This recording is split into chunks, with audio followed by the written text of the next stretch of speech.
It's 7:30 in the morning, and we are in a campsite in Fundy Bay in New Brunswick.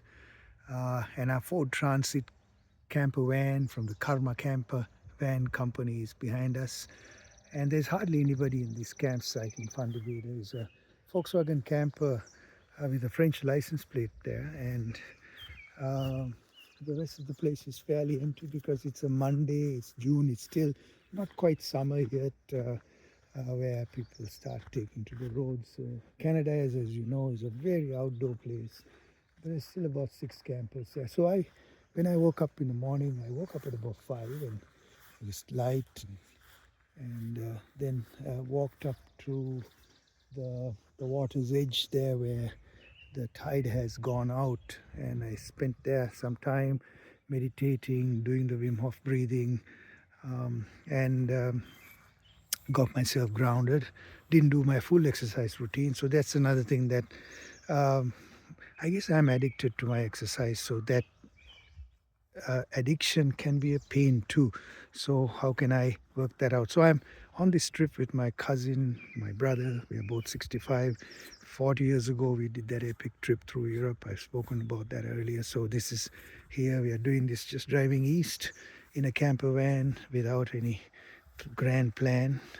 And so that alone is also another interesting challenge, because when we cannot do things without any anchor, so we just got in the van and we just drove east, found places to eat and had some food in the van, like fruits and all, and then sleeping first 2 nights between Montreal and Quebec City. We stayed in a forest. Second night, the same thing, a deeper forest.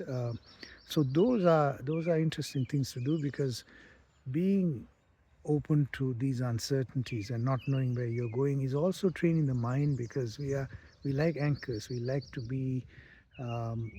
to have certain amount of certainty in our lives, and when we let go of that, it again comes back to the real reality of life, which is the VUCA world: volatile, uncertain, complex, and ambiguous. Training the mind in this busy world of ours to become resilient through uncertainty is, I think, a great skill. And the Wim Hof breathing technique does that, because one of the things that you do in the Wim Hof breathing is, after you do those long, hard breaths for about 30 counts, 35, 40 counts that I do, and then you hold your breath. So I hold my breath for as long as I can, and then let go. But that holding of the breath is mimicking uh, a real threat to my mind and my body, which is training the mind and the body to extend the threshold of stress that we can withstand. So all of these are tools of strategies for life that it's important for us to have these practices outside our daily routine, or building our skills, or whatever else that we do to stay relevant in this world of the transactional world. So it's also about moving my mind away from the left brain, which is out there doing things, getting things done, being strategic, surviving. But it's also very manipulative and short-sighted, and likes to hold on to dogma and comfort. So you become obsessed with things with the left brain.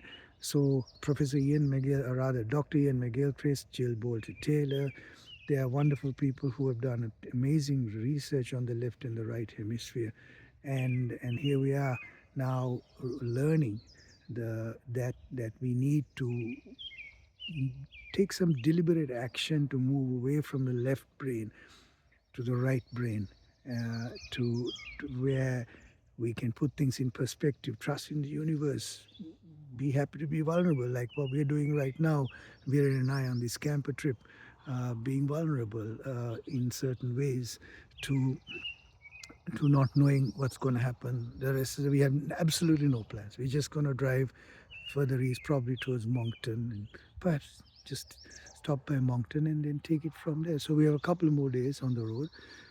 So greetings until next time. Be well, be happy.